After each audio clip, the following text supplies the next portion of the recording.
Five, 4, 3, 2, 1, and we are live. Welcome to Week 4 Fantasy Outlook for Ballers and Briefs. Let's go. We have a stacked slate for this week. Yes, we got do. some. You want to wake up early in the morning, watch Brad's Jags, be my guest. I think I'm going to check it out on Disney Plus just to watch the Toy Story. Just to see how Trevor Lawrence looks like running around as a Toy Story character. As an early morning person myself, I actually enjoy early morning football. So the earlier I can get football in the morning, I'm happy. So I love these London games. It doesn't matter whether it's Jags or not, because I just love just getting the opportunity to wake up and it's basically football on. So. I mean, at least you get your game to yourself, kind of, pretty much. You don't have to compete worrying It's about. good to watch while you're doing lineups too. Yeah, I just think it's a nice little, just that one game. You know, you don't have to do a lot, but just that one game right there early in the morning. I think it's nice to have that little change up. Yeah, for sure. I mean, I'm still super intrigued by the whole like Toy Story thing myself, just because I saw some animations of like Jessie, the cowgirl from Toy Story, doing the gritty in the end zone. So I'm really interested to see how they put that together. So I'll be trying to. I don't have the double screen, but I guess maybe I'll have one on the phone just to kind of get a look at it, and then the other on the actual TV. Yeah. Well, Brad, since you are the Jaguars aficionado, you got any thoughts on the game for tomorrow? Because since it's not on the main slate, I didn't figure it was something that we would just cover in a broad sense. Well, from the Jag fan side, I'm really hoping to see sort of that Trevor Lawrence breakout game that I've been hoping to see for the first couple games of the season. I believe with the weapons that he has in place with Calvin Ridley and Ingram and NTN, I believe that the weapons are there for him to be able to have a really good game, whether from a fantasy perspective or a regular perspective. It's just kind of constantly waiting to see around for that to happen. But overall, I think this is definitely a game that the Jaguars can take tomorrow. I don't see that Atlanta pass rushes being sort of as formidable as the previous defensive lines that they faced before. And so I think that they might give more opportunities for downfield passes that we hadn't seen previously. In addition to the fact that Desmond Ridder is a little gun shy recently, not been able to make sort of those downfield throws or even his intermediary throws. So they've really been relying on the rush game. So again, hoping that Jackson kind of take advantage for that. From a matchup perspective, obviously they lined up really well. And so I'm really hoping the Jaguars maybe could take that one 27-20 tomorrow. But I'm also hoping to see some good fantasy out of, again, Lawrence. I actually have a Jaguar on my stardom for this week. And so really hoping to see some breakout performances a little bit. I need him to go off myself. I'm digging into the 0-4 hole in 12-man PPR. I'm giving everybody else all the tidbits. They're using all that information against me, and it's burning my ass every week. So yeah, so like I need Trevor Lawrence to get out of this funk that Phil has put on him, and I need 20 plus tomorrow. I need a good game by ETN and a good Ingram game tomorrow. Just keep Calvin Ridley on the sideline. It's totally fine. I don't need anything to do with him. But I do see the Calvin Ridley revenge narrative tomorrow too. And I also want to get a chance to check out Bijan Robinson a little bit closer because I haven't really got a chance to kind of see a full game from him or kind of watch a full game. And so just getting a chance also from the Atlanta side, maybe even getting a chance to see Kyle Pitts up, and was kind of hoping for him to have a breakout season, but it just doesn't seem like I don't know whether he can't get the separation or they're just not scheming him up the way I thought they would in order to get him the ball a little bit more frequently this year. So I was a little bit higher on him at the beginning of the year, but I haven't seen anything so much from a fantasy perspective. Quarterbacks make tight ends, man. I mean, he was a great tight end coming in, but as quarterback play has just not been up to par of what we see top tier tight ends in the league. I mean, yes, not everybody can have a Patrick Mahomes or even a Lamar Jackson to dump them off the pass. I mean, Phil even knows that. I mean, how many times we've seen in fantasy when you have a good quarterback, your tight end tends to go off, right? So like we know that from a daily fantasy perspective also. Yeah. So I think with that being said, I guess let's move into the first game on the main slate. I guess right now, and then we can. I guess okay, Brad. Since you have a Jags player on the one of your picks for this week, we can go ahead and use that. We can go ahead and go over that now if you want, and then we can get to the next one in the next games. Awesome. We can go ahead and do that and jump into my stardoms this week. I did a little scouting, did a little digging. I tried to pull a couple out of the barrel this week. Some that I think that might have that sort of breakout performance again that I'm hoping for. I'm starting off. I'm actually going to kind of swing for the fences here. I'm going to go straight out the gates with Anthony Richardson, actually against that Ram defense. I think he's going to have to scramble a little bit in order for them to move the ball. And from a fantasy perspective, that's what you definitely want out of your quarterback. In addition to the fact that I think that there's at least 2 touchdowns on in the air that they could potentially find as well with the way that the offense is being schemed up there. Prior to getting hurt, Richardson was on pace for a really strong performance in his last game. So just to see if he can get through this whole game, I believe that he could potentially put up a really good performance there. Followed by, I really like Chris Olave, receiver for New Orleans Saints against his matchup with the Tampa Bay Bucks. I see that he's had in the last 3 games 10 targets or more in the last 3 games. So I could see that he's definitely been a part of the sort of New Orleans Saints offensive passing scheme. I just see that continuing as we move forward here. Also followed by, again, I said that I had a Jag player on the list, and it is Cody's tight end. I'm going with Evan Ingram this week against Atlanta. As I said before about the target share, that's what I really sort of look for in regards to sort of planning up what's going to happen this following week. And again, on the target share, I do see that Ingram's had 8 targets in the last 2 games. I see again the Trevor Lawrence sort of airing it out against this Atlanta defense. I don't know how much is going to be on the ground, just based off of, again, the way it seems the best way is to sort of move the ball against that Atlanta defense. And so, again, I think that Ingram has that breakout game that he's had previously when sort of the Jaguars need a W. It seems like they typically favor Ingram in doing that. So, again, I have Evan Ingram against that Atlanta defense. And then finally, I'm going with I'm going to get Swifty, but not the Taylor Swift. I'm going to go with DeAndre Swift against Washington this week. The workload has just continued to go up. I just can't see how he won't also be schemed up in this week again against that Washington defense that I believe gave up a good amount of points against the Buffalo Bills offense last week. A lot of offensive production. I think we could see that continuing to happen again with this Philly offense with that strong offensive line. I just continue to see that rushing game stand on pace. And another strong performance out of them. So again, my 4-pack this week, I'm going with Richardson against the Rams, Olave against Tampa Bay, Ingram at Atlanta, and Swift at Washington. I think that Ingram pick's pretty solid, especially if they can keep the ball away from AJ Terrell. Like on the other side, the corner for Atlanta. That's pretty much when it comes to my brain right now. That's all I can think of. The person that only jumps off paper to me on that Atlanta defense. So I think, he's going to be locked up with Calvin Ridley and then possibly Christian Kirk. So I think that should be opening up the middle specifically for them. So try to do a little digging. Try to do a little digging this week. Not just go a little bit too high up on the higher ends.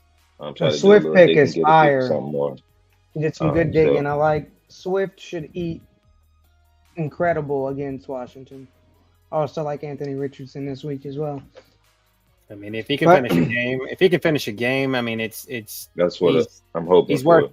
I really like that coach. I really like that coach more than I think it is Richardson, because I believe that coach knows how to really scheme up quarterbacks to put them in the best position. And you just seen it again with Richardson here. And so I think the coach will have a nice scheme against that Rams defense. 100%. 100%. I mean, but that defense in Los Angeles is shot. He's shot. Let's move to the main slate and get it cracking. I'm gonna start with the Bills in Miami. Miami. Yes. Highest over under on the slate. It's got to be, right? What's the over under on that one? 53.5. Wow. Okay. It's the highest on the slate Okay. by far. I think the second closest one to it is 48, so 5.5 point difference for the second highest game. Yep. Lots of areas to go in this game. I think they pretty much speak for themselves, but from a DFS standpoint, this is definitely a game that you have to get exposure to on both sides, for cash purposes and for GPP purposes. I think so. So many targets. I mean, you also have. I mean, not that it's relevant, but you still have Salvon Ahmed is still questionable, so it leaves the gate open for A-Chain again. A-Chain maybe a good GPP play, or maybe that was like a fluke. It's up to you to decide that. I don't think anybody could tell you any different. River Craycraft and Eric Izukama are out, so Braxton Berrios show. I was gonna say might open up Braxton Berrios, but Jalen Waddle's back, and when Waddle's back, it seems to be a Tyreek Hill and Jalen Waddle show. So do with that what you will, but we just know my thoughts on the Jalen Waddle. My thoughts on Jalen Waddle, and then this you guys can think about this, right? Okay, Jalen Waddle's coming back from concussion, right? Concussion protocol. We have seen, which means no injury. Yeah, but what I'm saying is we've seen how Miami has fumbled with the whole concussion thing with Tua.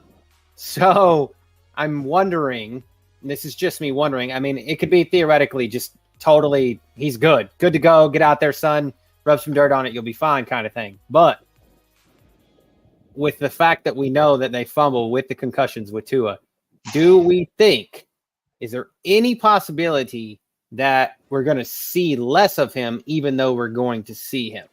I don't think so. I don't think there was a fumble with Tua. I think Tua took a bad hit, had a concussion, got over it, and as if that hit never happened, he got smacked again, creating a whole new concussion. I don't think that it was, his first one never went away. I think it was just this one would have done the same thing to him no matter what. So I don't think anybody – and I agree with the way you're thinking, because I think like that when you deal with like hamstring injuries and like the shoulder injury for Ayuk, like those are likely to be re-injured. Those are likely to significantly impact a player's performance and limit them, because I've had those injuries. I know what they feel like, and I know how much they limited me. And I've also seen it limit players out on the field. But concussions is one of those injuries that's like not an injury at all, almost, when it comes to these players. It's like, okay, I'm good. Like, I don't know what else you want from me. Their limbs are moving at 100% as if they were before. They're thinking the same way. It's just, you take a headshot from a helmet, which can happen in the NFL, then it's likely to black you out like it did Tua. I don't think we see less of him. I think we see a good performance out of him. In fact, I think they need a good performance out of him because of the Bills. Like, I wouldn't sleep on either one of their defense, but at the same time, it's two high-powered offenses. And when you see two high-powered offenses, it's like a dick measuring contest. Like, who can score more? Who's better? And I don't think Miami slows up one bit after what they did last week. So I think all plays are like good plays when it comes to that game, season long and DFS. And I think if you want to get different on Miami side, maybe Berrios or Durham Smythe will be less owned than Mostert, Hill, and Waddle. And on the Bills side, I like James Cook this week. As going to the running back there, that's a good way to get different. Stephon Diggs, as always. And then maybe you want to get different on that side, one of the two tight ends. They have them both out on the field more than anything. So either one is a good shot. It's just a hard of saying which one. At that point, I guess get a little bit of exposure to both. That's a way to be different when attacking that game.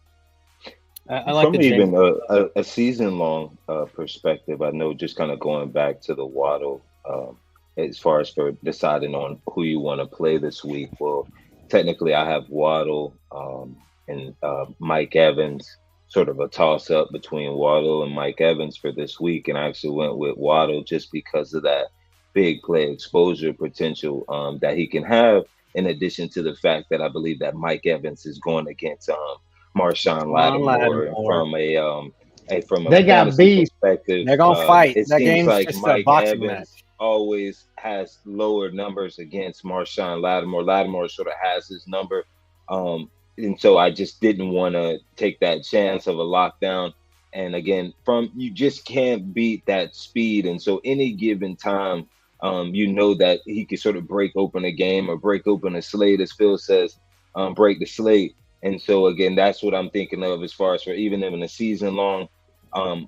I want to take that opportunity to kind of trying to have that home run player that can really shoot up the numbers if the game play, foresees that. And I just haven't seen Waddle when he's come. I think he's gotten hurt previously before, but I haven't seen where he's gone where he wasn't sort of had the ability to be himself and gone back out there again the next week. So I think that he's, he monitors his own body in order to make sure he's ready to go. So I see, again, full speed for him. Also, with your Mike Evans, Lattimore, it's likely there's a risk there where they get ejected. That's how like heightened the beef is. Like, they're likely to get kicked out the game tomorrow, both of them, and then you're screwed because Mike Evans came in for a quarter. Had that happened before. Yeah, and they get to fighting because they hate each It's other. bad blood. It's bad blood. And then just the last couple of years, he's had the better quarterback play here. You know what I'm saying? Like Mike Evans has, and still hasn't been able to do the things. I mean, I think it was last year, the first time they played, it was Mike Evans was working Marshawn Lattimore, and then they end up fighting, and he gets kicked out of the game. And I'm like, this is going to be the one game that that Mike Evans actually gets over on Marshawn Lattimore, and then they get in a fight. So, yeah, with Brady, you know what I'm saying? Waddle. So he had Brady, and now he's from got from a fantasy perspective, I do actually like Berrios tomorrow. I just think it's a sneaky play. I mean, if you have that last guy, sort of you only have a little. I'm not. What is Berrios going for right now on the fantasy on DFS? What's his price point going for right now? Because I mean, it's cheap. He's 3,600 on DraftKings. So if you have a little bit left over, ownership less than 1%. That's a hell of a punt. That would be my sort of punt if you work in that game itself. Again, because I could see potentially them taking away the 1 and the 2 tomorrow, but not in a like huge way, but in a way that it would show for Tua to get the ball over to Braxton Berrios, maybe 7 receptions, 75 and a touch potentially, if it works out that way on the high end. But I see a lot of production going to the 3 just because of how big this game is. And them wanting to definitely take Tyreek Hill and Waddle away at different times of each plays. I mean Berrios gets you 2 catches and a touchdown. He breaks the slate. Yep. Yeah, that's what I'm saying. 2 catches and a touchdown. That's it. You're right. The cover is money, right? And like you said, if they're locking Hill and Waddle down in the end zone, and Berrios just comes across, touchdown. That's what I think could potentially happen tomorrow for the 3. I mean, it's got to be. I honestly think the game is going. It's every bit worth covering tomorrow, right? So because just the thoughts of like Josh Allen's career against Miami has a passer rating of 106.1, right? That's like astronomical with 2,684 yards, 27 touchdowns, and 5 interceptions in 10 games. So that's almost 3 touchdowns a game, right? That takes me to the Josh Allen being your cash play tomorrow. Yes, as well. Josh Allen is the cash play. He's what you want to say double ups and head to heads, no matter what. He might even be who you want to target in single entry, but you get different somewhere else with like Berrios or something in that game. Like a bring back, yeah. Or the backup tight end, isn't it like Kincaid or something like that? Or I thought Kincaid was is Knox the one? I don't know. Kincaid's the two? Knox or Kincaid, either one of them. I wasn't sure who was technically considered the one. I don't know neither. I don't think. I just know really they've been running a lot of two tight end sets, so I don't even think they do. They just that 12 personnel is what they run a lot right now. That two tight end, and then a Gabe Davis on one side and Stephon Diggs on the other, and then you have a one running back in the backfield. So that's another thing is Miami's good on that coverage that Gabe Davis will be running. So I wouldn't look towards him too much tomorrow. I think it plays better for one of those tight ends and Stephon Diggs, James Cook, like we've been talking about. So I would temper the expectations on Gabe Davis tomorrow. No Jalen Phillips on the Dolphins side, so that's a pass rusher that they're missing. So that's it. Make it and no Jordan Poyer for Buffalo tomorrow either. So that's a deep that's back end safety help. That I mean, Micah Hyde's going to be on an island pretty much back there by himself, trying to. They're going to try to take Reek on one side and Waddle on the other side. They got to pick one. He's going to have to pick one, and Tre'Davious White's going to have to cover one of them, and then the other one's going to be there, or your Braxton Berrios across the middle, as Brad says, is Wes Welker type opening. So that's where I see him playing it up. And I'm running. I think I'm running James Cook tomorrow, especially in half PPR myself. So that's a good defense, but there has to be some sort of rushing production that's going to be pivotal for this game. I just don't see it being all through the air. So there has to be one of the running backs to get you that little 1 yard goal line touchdown. That might be the difference. I mean, I don't think, especially I know for season long, if you have Mostert and A-Chain tomorrow, you should, no matter how good, even though Buffalo's defense is the second ranked defense, you've got to trot them out there, both of them. I'm personally would, if I had them, I don't care which one I had, I'm trotting them both out there. A-Chain probably has a flex for sure, depending on who your running backs are otherwise. But if you got them, play them. Mostert's an RB1. I don't care what anybody says. He's got to be an RB1 tomorrow, RB2. I mean, for sure. So depending on who your other running back is, I mean, unless you have like a Christian McCaffrey or somebody like that. So go into the Minnesota-Carolina game now.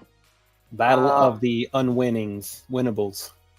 Yeah, I mean, it's got a decent over-under 46. I don't think it's a game I target from a DFS standpoint for a shootout, because I just don't think Carolina has been scoring the ball or can score the ball.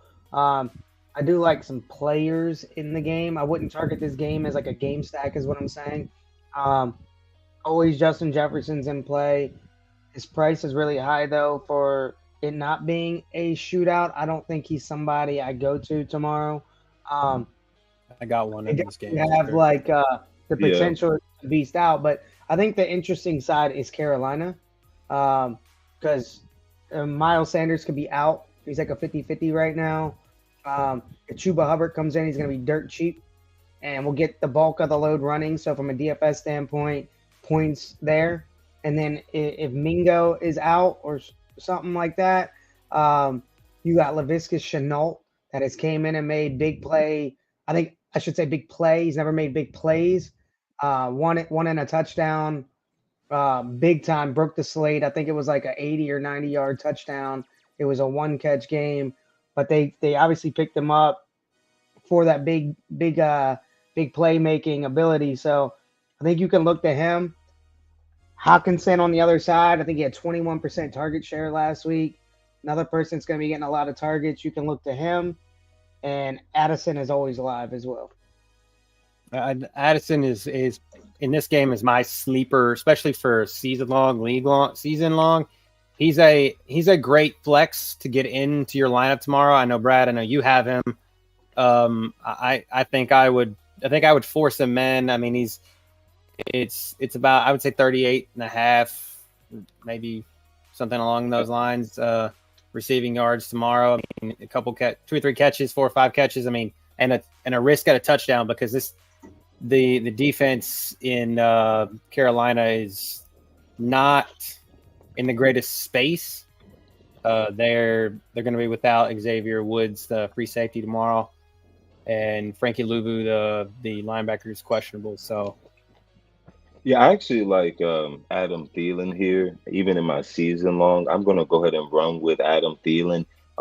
I like the comeback games or the games where you return back to your old team because the coaches love to scheme you up. Just revenge narrative. The revenge narrative yes. is usually a big narrative, and it's sort of that I'm still good even though you let me go. And I see that a lot with Thielen. And not just because of the revenge game, but also from a production standpoint. While in his first game, he only had 2 targets. The last 2 games, he's had 9 and 14 targets. He's gotten 2 touchdowns, 20 points in one game, 32 points in another. Again, coming off of those 2 productive games, in addition to the fact that he's kind of coming to play against his old team, I believe that that's sort of that sneaky play. If you're looking for a receiver to get a little different, also from a daily fantasy perspective, he might be that guy that might kind of separate you from what other people are doing tomorrow. And again, I just can't see why they wouldn't go ahead and throw it up to him a bunch of times. You're already 0-3. You have nothing really more to lose. Might as well try to give a good comeback game for Thielen. Well, you talked me into him a little bit there. I forgot all about him, but it doesn't look like anybody else forgot about him because he's the fourth highest owned wide receiver on the slate. Yeah, I really like that matchup. They get Bryce Young. Back tomorrow. I don't know if that's a good thing or a bad thing for Adam Thielen because it seemed like Andy Dalton was trying to find Adam Thielen every time, literally every time. I don't know if Bryce Young goes back to just having rookie jitters and trying to find whoever he can find. Or if that Andy Dalton was just keying on Adam Thielen because he knows a veteran wide receiver, and he knows that Adam Thielen is better than DJ Chark and better than a concussed Jonathan Mingo. So I do see a question off to the side that actually involved that, and I don't know if Aiden is still watching, but Aiden, are you PPR standard? What you got? To be honest, I don't think it matters. I think you do not give up Jay Jettas and Kyron for that dog shit trade. For Diggs, Barkley's out. He's injured. You don't know if he's going to be good. So I'll put it right. Diggs is not going to get Diggs is not going to ever score like Jettas. And Barkley and Bijan are not going to score like Kyron. And then you're giving up 2 extra players for what? DJ Moore and who's KW3? I don't think it matters. That's what I'm saying. I don't think it matters. Kenneth Walker. Yeah, definitely not. I feel like you're giving up too much production to get Bijan and Bijan's a good player, but he shares the backfield with another great. I mean, he's averaging around 20 something a game fantasy points, but this is week 4 now. We've had 3 weeks of tape. And things can change drastically, right? And like Phil just said, with a Tyler Algier still lurking there in the backfield, who still is taking away carries and can take them away at the goal line, I'm not doing that. And I'm not getting rid of Justin Jefferson because he's a proven commodity. And we know Kyron Williams is the number 1 there in Los Angeles, and we've seen he should have a good game tomorrow. We've seen Sean McVay run a running back into the ground. Maybe 3 weeks from now it might blow up in our face, but I'm not getting rid of him right now. I'm not getting rid of Jetta and Kenneth Walker for Diggs, Barkley, and Bijan. Kenneth Walker is a top producing back right now. He's going to continue to do that. He's got a good matchup. Kyron has a great matchup. Justin Jefferson is Justin motherfucking Jefferson. DJ Moore's on a team where the quarterback, I think it starts about this time of the year, starts producing big games. Justin Fields starts connecting with DJ Moore. You're going to be one upset puppy if you get rid of him. Yes. I don't think that's a fair trade at all. If anything, he should be the person throwing in more people to you, but I definitely turn that down. That's just I'm needing at least another. I mean, you're getting I mean, there's 3 first rounders: Diggs, Barkley, and Bijan, and then you have one first rounder, maybe a high second rounder, and Kenneth Walker, and then Kyron and DJ. We didn't know that at the beginning of the season, but that Barkley just scares me too much, and he's on a team that always injured. I mean, Brad, Daniel Jones, right? Like I heard the other day he was like the poor man's white Michael Vick, right? Like that's what he's trying to be, and I don't understand that. Like why? Like he's also a vulture to Saquon Barkley. He's negative correlation because he runs the ball. He'll vulture touchdowns. So definitely not. You don't ever have to worry about Cousins doing that. Mike, what was it? Bible. His offense. If we go back to even the years when Josh Allen was running more, that was during Dabo's offensive scheme, and so partly it's due to his scheme, but partly I just think that offensive line it requires for you to sort of run for your life in order to be able to be productive enough, and especially with Barkley being out now, there's very few choices sort of even to feel comfortable with in the backfield. I would think that Waller would get even more production than what we've seen so far. It's been a little disappointing when I thought kind of going into the year there would be a little bit more there. Yeah. No, if that's you giving all that up, you're not winning. Nope. It was not a good trade. I think it's an actual easy one compared to the other ones we had last week. Yes. They're a little more difficult. That's just my point, but I'm a DFS guy. But Kyron puts up fucking numbers. He's going to put up numbers tomorrow. Yeah, Rams. I mean, McVay, he's the only thing they've got. Yep. McVay Walker I have Kyron Williams in my 10-man league. With Chubb going out, that was my replacement, and I'm just going to ride him and Walker for the was rest my lock. of the year. He was my lock of the week when he had like 3 touchdowns. Can't.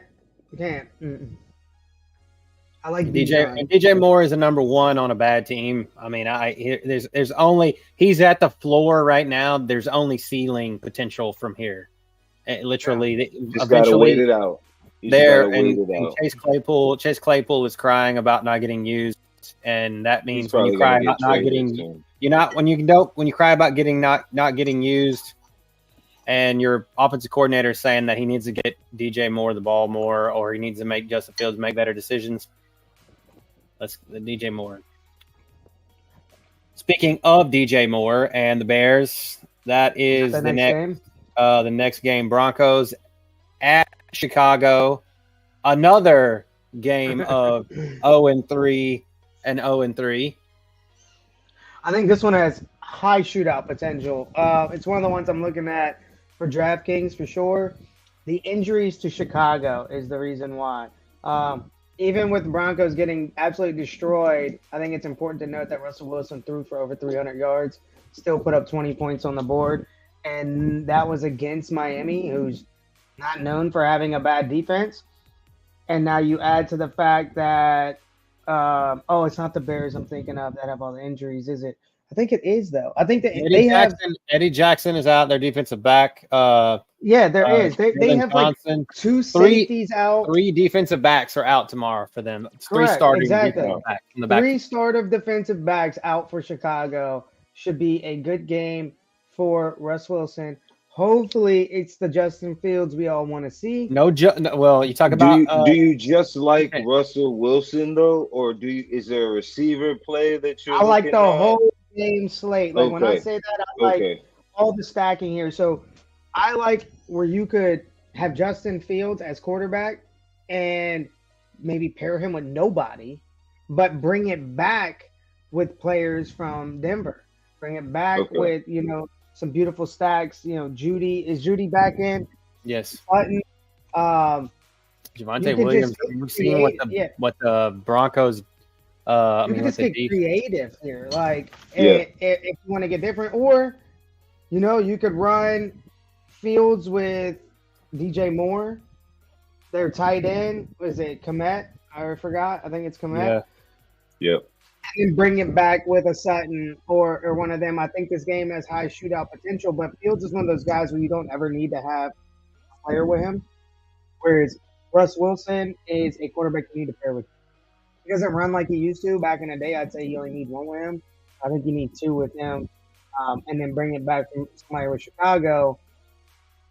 That's why I think it's easier to have Justin Fields and have two Denver players and just get creative that way, because there's not going to be many people that are playing a quarterback that they're not stacking a player with. So now your lineup's already different because you don't have any Chicago people in there, just Denver players, but yet you're running Chicago's quarterback. Because we've all seen Justin Fields, or I have, in fantasy, I'm sure Cody has too, DFS, seen him put up 40 points, 36 points, 35 points, and it's all him. All him. No, he didn't carry any one receiver with him any of those games.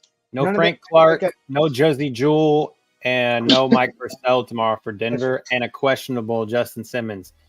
So, I mean, those are four quality defensive players on Denver's defense. Yeah, Chicago's is Eddie Jackson, Josh Blackwell, and Jalen Johnson not playing.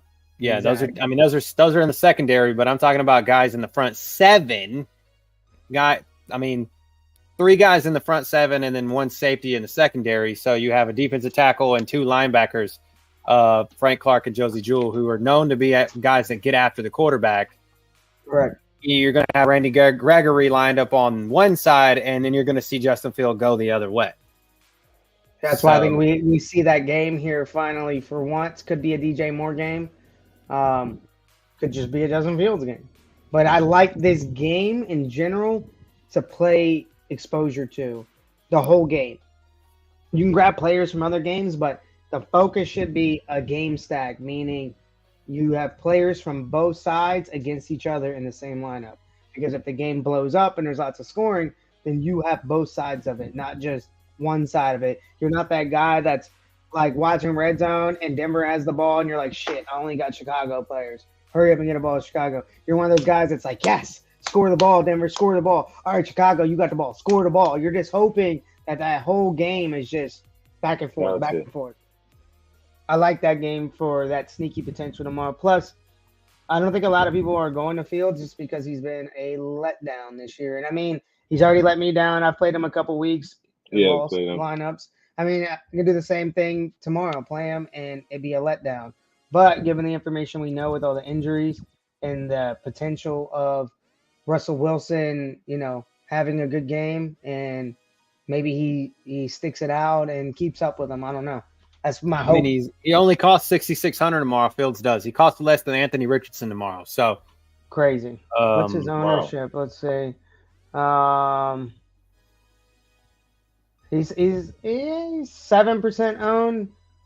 It's not too high, but it is third on the list right now. So we'll see what happens with that. But if Russ Wilson is going to stay 5% owned and way down on the list like that, then maybe I do a Russ. Yeah, I do a Russ Wilson stack and bring it back with DJ Moore or Cole Kmet or both. But I have a feeling like a lineup with like that would work, because if Cole Kmet and DJ Moore are getting there, that means Fields is having an absolute monster game, and you're going to need him. So I'd rather only bring back one Chicago player in that instance and not two. Yeah. Thoughts, Brad? Just after the injury news, I'm liking both the Wilson and Fields plays. I'm not necessarily sure outside of the quarterbacks how much I feel comfortable with. Maybe a DJ Moore, but I typically fade Denver receivers, and so I don't think I'm gonna necessarily go with a Judy or a Russell. Seems to like to kind of move the ball around, so it's kind of hard to kind of pinpoint who he's going to target each week. So again, I do like Wilson and I do like Fields tomorrow. And just like Phil was saying, I think eventually Fields has to have that sort of game that he had last year, where you'll see that 200 and a touchdown plus 100 on the ground and a touchdown. That's what we're looking for. But again, I'm not necessarily sure how much they're telling him not to scramble, but at some point you got to scramble to win a game in order for them to win. So again, I like the quarterbacks. I also forgot about Marvin Mims, so I just wanted to bring that up. Yeah, I mean, he goes for the touchdown last week, so he's only 1% owned right now, and he's 3,900. Is that more like a punt play? Yeah, that's a good punt. That's a good punt play. This is a game I want to be a part of. So yeah. And somebody that I was thinking about, somebody I talked about last week, and we kind of put in our lineups, and he didn't do what I thought he was going to. But Roschon Johnson is starting to steadily click back into this Bears offense. I feel like tomorrow. Is that the receiver? Oh, Roschon Johnson, the running back. So he was a number 2 running back behind Khalil Herbert. And so he's a rookie. And he had 8 attempts for 38 yards and 2 receptions for 11 yards last week. In week 1 against Green Bay, he did 5 attempts for 20 yards with a TD, 6 receptions for 35 yards. So this is going against a Denver defense who we just saw running backs have 8 touchdowns against. There's a question directly for you in the chat, Cody. Mike Boone. Like we're actually talking about Mike Boone right now. So. Can we get there when we get to the Texans game, or you want me to answer my honest opinion now? I feel like I've seen him out there more than what I should. I think he's probably the 3rd best running back on our team, behind obviously Dame and Singletary, and then Boone. I think he's better than Ongbumwale. Pardon me if I butchered his name wrong, but I don't know.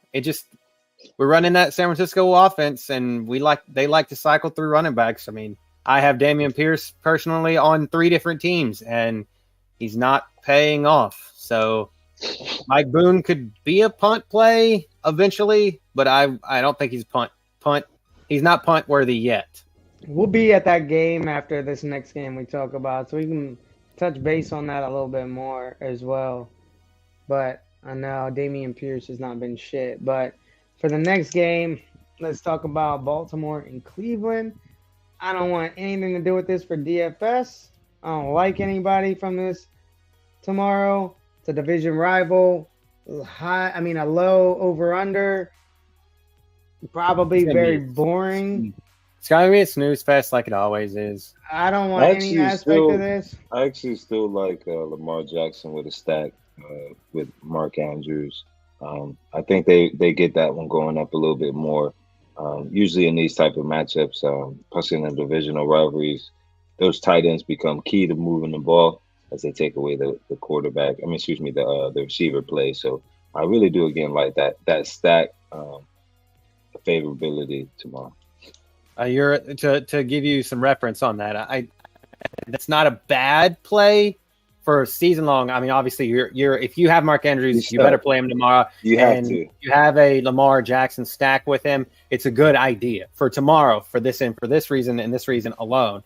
43 catches for 541 yards, 7 touchdowns in 10 games. So literally, he always puts up points against the Browns.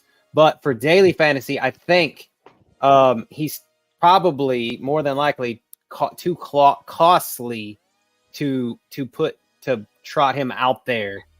The problem is like the over under, like the chance of the game booming is low. So even if Lamar connects with Andrews for a touchdown, or Andrews has like a good fantasy game of like 17 or 18 points for season long, his price makes him not worth it in daily fantasy. Gotcha. And the game doesn't have blowout potential. Now, the game could blow out. Like, it's random shit happens, and then everybody's like, damn, you said you didn't like that game. But 9 out of 10 times, that game's going to be a snooze fest, and I'm going to be right. I'd rather have my money elsewhere. By the way, I like a kicker. Andrews hasn't had a receiving touchdown in 2 games. So if you're looking for a kicker, this is the matchup, I believe, because these matchups tend to have a lot of field goals. Maybe if you want to take a chance on a Tucker, I'm definitely even the name escapes me for Cleveland, but is it both sides? DPJ? Both sides kickers. I think kicker. But I'm not sure. Yeah, I was saying about the Dustin kickers. Hopkins is their kicker now, maybe, or is it? But yeah, I just think that Tucker. This is a type of game where he could potentially put up 13, 15 points. Because again, it's just they can't move the ball and get it close enough, so you're just kicking a lot of field goals. It's actually a much better question in the chat. It's harder to answer. I'm gonna have to say no James Cook because I think he has a big game tomorrow. So I kind of like him tomorrow. Other than that, it all depends on how much you need Garrett Wilson. How much do you need a wide receiver? And is Garrett it PPR? Wilson's got a terrible quarterback throwing to him. So is it PPR? Is it half PPR? If you're looking for touchdowns, I don't know if Garrett Wilson is where you need to go. If you're looking for catches, I mean, I don't even know if they still were to go. With that, I feel like that he's less valuable than a Josh Jacobs who's going to get touches. And especially this week, probably with no Jimmy Garoppolo, we're going to trot out Brian Hoyer as a quarterback. I don't know. I think Jimmy G might be in. He might be. I think they just saw. I just saw he's out. He's out. Just now? He's out. Yes. Oh, nice. That changes a lot of shit because at first he was questionable, and it was like, wait, he's gonna play? Yes, he is. Hey, Flowers, you don't need. He's questionable according to NFL.com, but according to DraftKings, what I was just looking at just a second ago, he was out. Zay the Flowers thing with for Garrett Wilson is you always have to consider the quarterback that's throwing the ball to Garrett Wilson. Jimmy G is so out. When you have Zach Wilson throwing Garrett the ball, it makes it hard week in and week out to feel comfortable about that matchup. He just hasn't gotten the ball to Wilson as consistently as what I thought he would this year, or any of the quarterbacks would this year, in getting him the ball more consistently. It's just been rough sledding. And so that would be sort of my trepidation in getting or going after Garrett Wilson in this instance is because of that. It's because of the quarterback play. Eventually, Josh Jacobs, I believe, should get going. He's not going to potentially maybe do what he did last year in the amount of rushing yards, but just like Cody was saying with the quarterback out this week, I can't see him not getting at least probably 4 or 5 catches out of the backfield in addition to the touches he's going to get on the ground. So it should pose for a pretty solid fantasy game. And then James Cook's matchup is fairly solid too against, I believe, that Miami defense without Jalen Phillips. So, I mean, you could potentially be looking at 2 really good productive games from a fantasy perspective. Exactly. From the running back position. And it's hard to get running backs. I could add to what you said about Josh Jacobs' production. Dude, he had 11% target share last week. That's target share.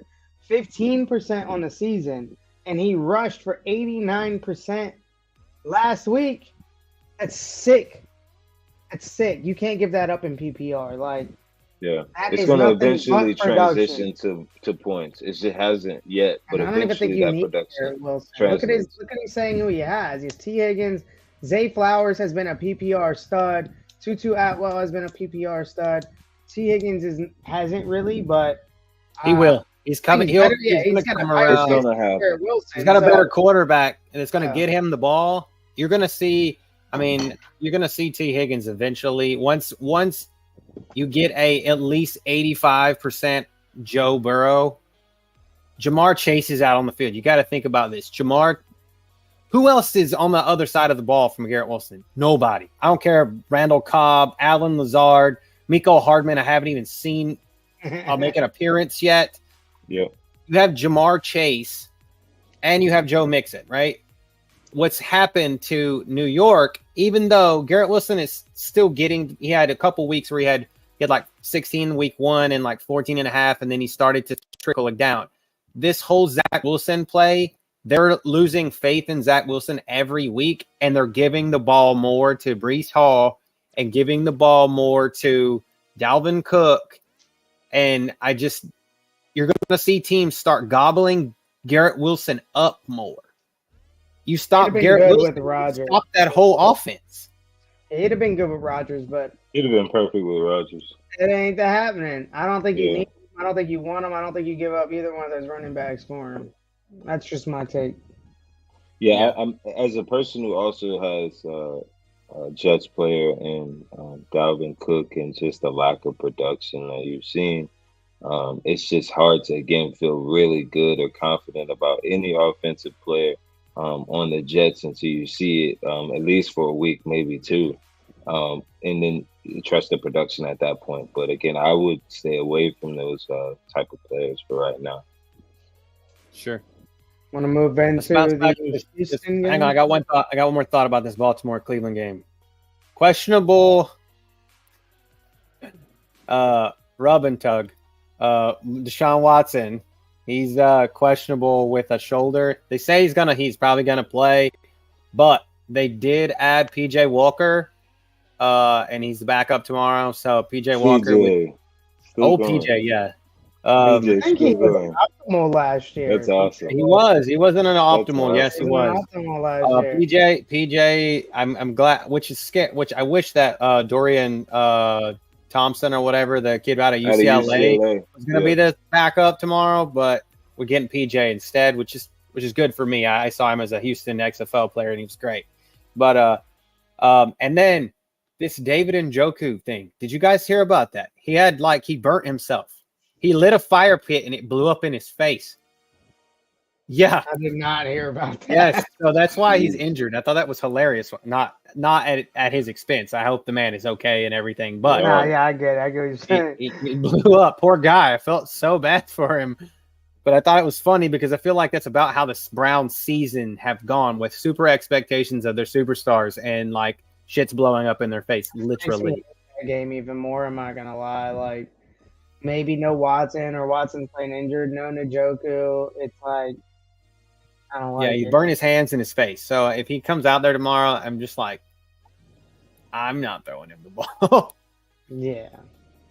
And on Baltimore, no Ronnie Stanley, the offensive tackle. They're still questionable. Their center with Tyler Linderbaum, and then you have no OBJ, no Rashad Bateman, no Marlon Humphrey, and no Odell. Away. So no Odell. Did you say that? Yes, no OBJ. Yeah. I mean I think that's the only thing that gives Brad's Mark Andrews play more fuel, for the simple fact of the matter that's all they have to throw to. But at the same time, that's all that they have to all Cleveland has to defend. So defend as well. Yeah. So now we can move into the JJ Watt game.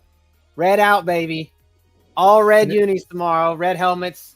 We need to make that. It just needs to stay all the time. The red helmets look so dope.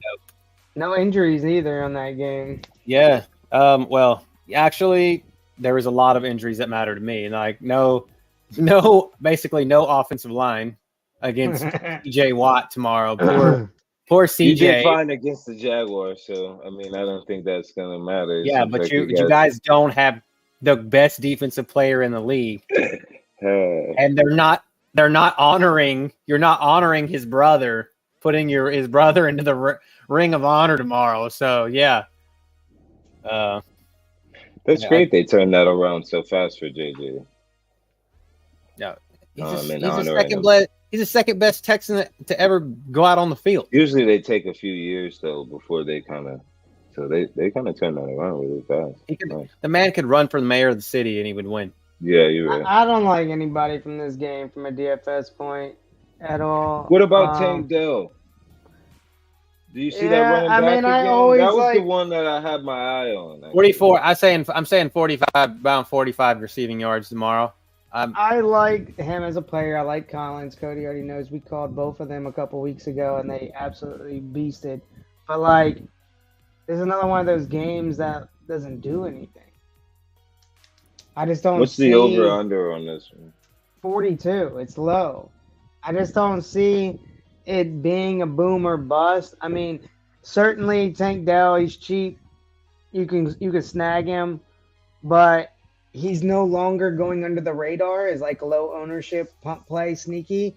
I think now you got to go to like Robert Woods for that, or back to Nico Collins. Like, I think Nico Collins is actually less owned than Tank Dell in this game. And then like the only person I ever liked from Pittsburgh is George Pickens. Do with that what you will. I don't see Najee Harris playing any into love for Najee. He's splitting the ball into Pittsburgh. I think Pittsburgh's defense is what's going to win them the ball game tomorrow. If they win, It's going to be if our offense can beat their defense. And that's just me personally being personally biased. But I think where kind of what Phil is saying, that's if Tank Dell was available on your waiver wire, if Nico Collins is still available on your waiver wire, even Robert Woods, if you're in a deep league and you need somebody in a pinch, CJ is looking for wide receivers.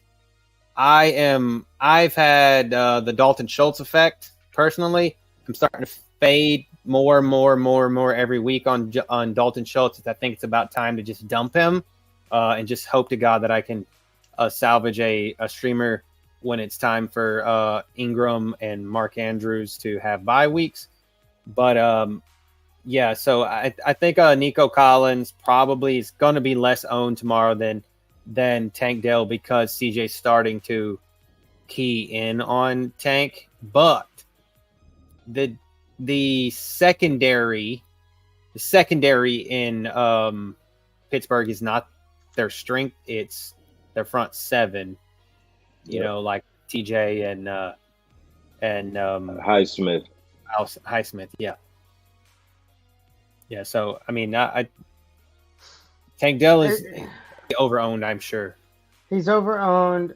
The running game there is atrocious. You got Damian Pierce rushing 53% and Singletary rushing 34%. It's almost like a split backfield. Neither one of them are doing anything when they have the ball.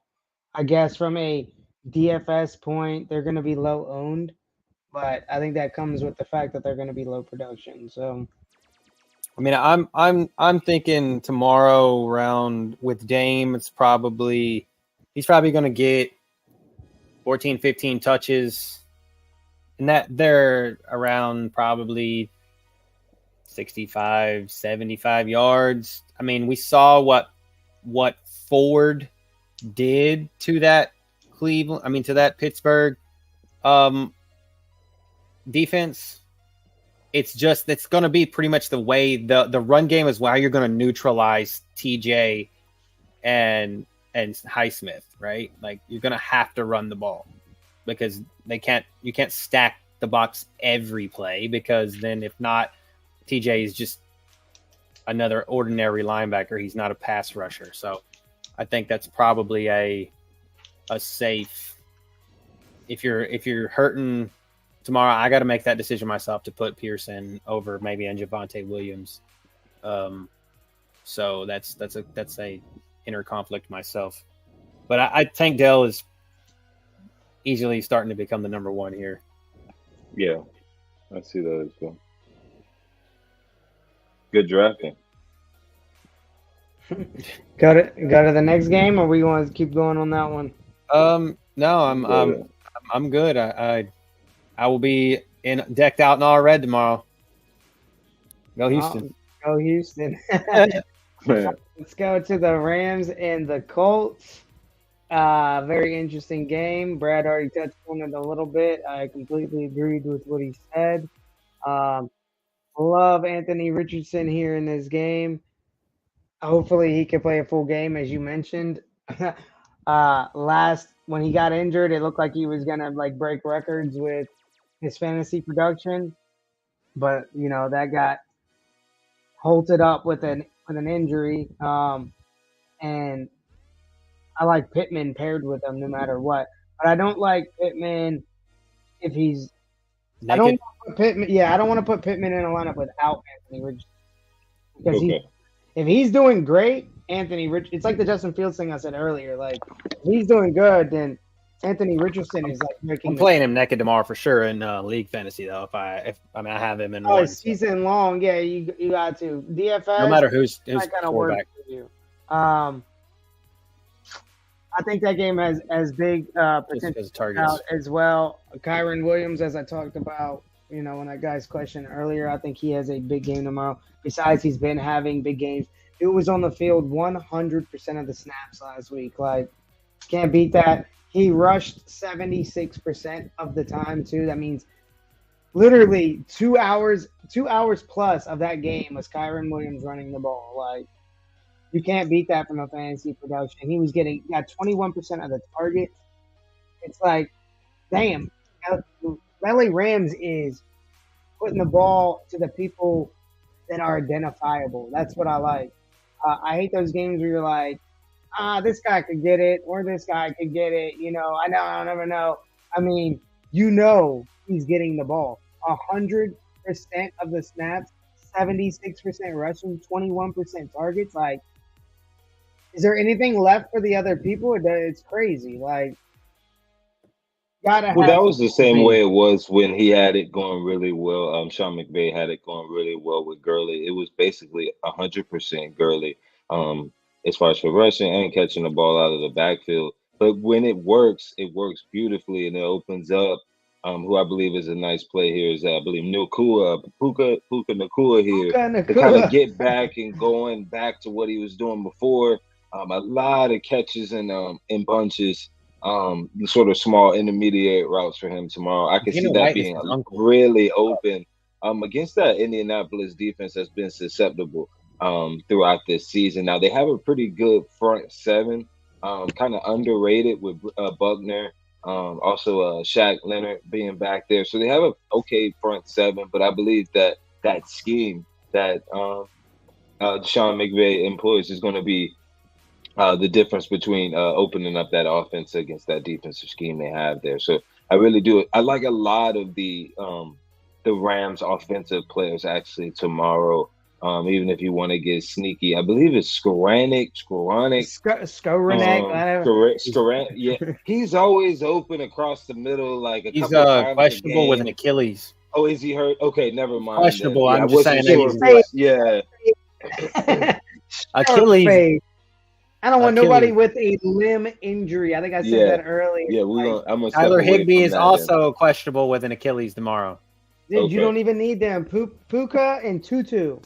Yeah, Kyron. Like I said, who's getting the ball there? Those guys are getting the ball. This might be the last week. This might be the last week that we see the Puka Nacua show, theoretically, because Cooper Kupp is eligible to come off IR starting on Monday. So he's coming back from a hamstring, right? Or is it something worse than that? It's a hamstring. I believe that's what it was. But he's 4 weeks. I mean, because I still see Nacua. I still see Nacua not having. Oh yes, 100%. I still see he's like their newer, Van Jefferson sort of old role. So that Van Jefferson is done. That experiment is gone. It's dead and gone. Let's imagine what the Rams look like with Cooper back. Let's be real. It's like all three of them are gonna be just shining. It's gonna be a nice. Matt Stafford is gonna have plenty of people to throw the ball to. Let's just correct, and that's the defenses are gonna be like, who the fuck? Do you guys see sort of Stafford as a captain play? Well, I'm not gonna do a single game, but I definitely see him as a quarterback in the main slate that I stack around. If that's what you. I mean, if I was playing, now that you say that makes me think we don't tend to do this, but if I for sure was going to play this game as a showdown, which now that I'm very intrigued, I thought about it now, because that's a hell of a way to make a cash play with an Anthony Richardson captain showdown, and then you bring it back with probably a Puka Nacua, Matthew Stafford, and Kyron Williams. There's three, and then you maybe like you're depending on what you probably won't have enough for Pittman. Yeah, Zach. I mean, is Zach Moss maybe? Josh Downs. Yeah, he's actually gonna be sneaky play of the week. Not gonna lie. I think Richardson had a fairly good kind of work target share with Downs. Yeah, dude. I think that was when Downs was having better production. Was with Minshew that he was doing? I would have to go back and look at that. Production all season, 21% target share all season. But last week he had more target share than Pittman. Everybody on the team had 28% target share. Minshew was quarterback, And Minshew was quarterback, but I think that it's not like Anthony Richardson isn't watching this, studying this. The coach isn't seeing this. Like, damn, this kid's got potential. He's a shiner. Different strokes, different folks. We're gonna get that more Jalen Hurts type game tomorrow with Anthony Richardson, obviously, but no Ryan Kelly. No Ryan Kelly, no center tomorrow for them. So that's a big out. There you go. And Josh Downs is half the price of Pittman. Oh, so, yeah. Saying if you need salary save, yes, this dude's getting the ball. He's got potential for touchdowns. He'll be especially in a cash showdown. If you're running a showdown in the morning, like a Colts Rams game showdown, yes, Josh Downs. It's probably going to be high owned just for the simple fact in a showdown. Just for the simple fact. Showdown, I won't know, but I'll check just like the main slate and see where he's coming. It's relatively going to, I mean, just like I said, in a showdown for sure because of what he costs roughly, right? So, all right, he's going to be high owned in a showdown. Yes. He's pretty high owned on the main slate. I mean, not that high owned. He's down there, but 7%, that's not bad. He's coming in higher owned than Michael Pittman, but that's probably because of price. Salary save. Yeah, he's getting more value per dollar for people that draft him. But I could already see a main slate game stack where you run Anthony Richardson, pair him with Josh Downs, and then bring it back with Kyron and Puka. And then you have a nice little game stack, and then you just build around it. Yeah, that's a good one. That's a good set right there. Make money on that right there. Now let's move into Phil's old New Orleans Saints against his probably the most hated team that he hates worse than anybody in the league. This is where I have a little bit disagreement with Brad. I know he likes Olave tomorrow, but Derek Carr's not in. It's gonna be Jameis Winston. I know Olave was his favorite too, even when he played. So yeah, that's what I was. Difference, but I just don't like Winston as a QB. I don't like the over/under of this game, and I don't like the fact that it's a division rival that kind of always plays us pretty good. We like swap games with them 1-1, and usually it's fucking terrible. We played terrible. Our defense has been very solid. I don't want to take anything away from the Bucs, but in season long, absolutely you got to play Olave. In DFS, I don't think I'm touching anybody from this game. I do think Kamara comes back this week. He's going to be low owned. He's fucking Kamara. He's kind of beast mode. But with that said, last year it started to tend to Kamara never getting value for his price on the slate. And that was because of Winston having that dual threat ability, Taysom Hill coming in and garnishing touchdowns, our backup running backs taking touchdowns. It was just a shit show for his value. So until Kamara is like a 5,500, 6,500, price running back, I don't want nothing to do with him. But I think he might be good for a touchdown. He's definitely good for season long. I don't think he's 131. I mean, if you drafted him, you're probably starting him tomorrow, unless you have someone that's just more a better proven commodity, right? So 131 carries, 490 yards, and 11 touchdowns on 11 games against the Bucs. And he's 61 on it, so he's not bad. He's in the middle of where I was talking I'd like him to be. But I still think game one back and not against a division rival. Against a division rival, I need him to be like the bottom end. I need him to be. My wife made a great play on Thursday night by fading Rachaad White against the Saints and playing Monty over Rachaad White in 10 FPR, and we saw what Monty did. She came out and I was like, "You want to play Monty? Or don't want to play?" She's like, "Yes, let's play Monty." I don't like this. I'm not going to the Bucs against the Saints. I'm not stupid. Exactly, and I know it carries a very low over under of 40, so I just don't want a lot of players or a lot of focus on games that aren't like I got to believe in Vegas. Vegas sets these lines because they know more than me. They just know everything. Sometimes they're wrong, but more often than not, they're right. So when they got a game this low of a total, it's because they know some shit and they just know one in the division, statistical data, and the numbers create this, and numbers don't lie. I just don't see big scoring coming out of from either one of these teams or big plays. So shout out to SEMA for that play. That was smart. I'm not going to have anybody from this game in any of my lineups tomorrow. I might get to Kamara and maybe one just because that's my fucking dude. But other than that, I recommend staying away. Y'all got any take on it? I just was thinking at the top of my head, Juwan Johnson in my because we know like he gets touchdowns. Yes, and I was just trying to see like what his statistics are against Tampa, and I couldn't remember. It's not that great for receptions for 40 yards in 3 games. So I was thinking there might have been one of those games where he was a sneaky link, you know what I'm saying, and then snuck a touchdown from Andy Dalton. I don't think he's got one this year either, though. Do you see anything with Rashid Shaheed? Because I believe he came off of last week with the punt return touchdown. Now, I know it's really boomer bust, probably a punt play, but I wasn't sure if that would be. I know again you're saying you're staying away from it. Higher owned than what he needs to be. He's a punt returner, so he's got like you're talking about. You had that chance too. Boomer bust. I just didn't know if maybe there was something there. Of course, I like the Olave play just again because I just see him getting a lot of touches. And that eventually could potentially play out good from a fantasy perspective. But from a sort of boomer bust punt player perspective, the only other player I was thinking of again was Rashid Shaheed because that speed is undeniable. It is. Reminds me of Brandon Cooks. He might be a little faster. Question just pop in here from Chandler. Chandler says start Fields or Stroud, also Evans or Amari Cooper. Okay, so we kind of covered this already. I personally, with tomorrow, what we were talking about earlier with Fields, I think we should start Fields tomorrow. Just for the fact that a matter of the ceiling is through the roof tomorrow because of a front 7 defenders out for Denver.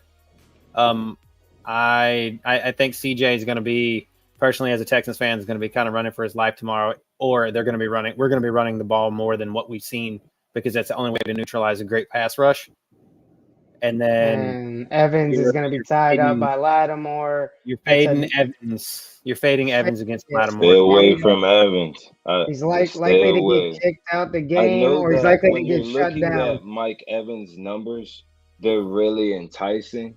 But this is where you have to look into the matchups, though. And this is just that one deadly matchup. Now, I believe that Marlon Humphreys is out for, I think we had said earlier, for Baltimore, which could open up potential for Amari Cooper to have a bigger game with that number one cornerback being out. So, but just as we had discussed earlier, it may not. I'm not sure exactly from a touchdown perspective, but potentially, PPR league, from a catches and yards perspective, he could potentially, I could see, maybe 6 catches for 75 yards, something along those lines. Yeah, I think at least 65, probably. No matter, I mean, we know Watson is got a bum shoulder, but if he plays, even if PJ plays, I still think PJ knows who his number 1 is, and with no Marlon Humphrey, I've got to go to Amari Cooper.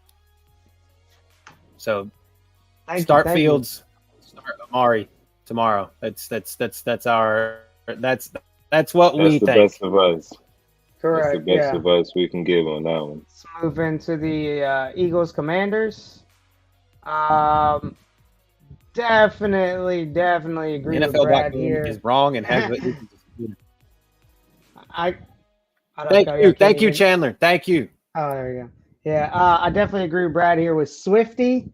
He might even be the Pistorio Law Firm Lock of the Week before Brad even said anything. I like Swift here. Of the week. My bad, Phil. Nah, you're good, man. I like to see if we're on the same thing. It's got to tell people, like, hey, Brad's pick and my pick were the exact same coming in. I definitely like Swift in this matchup.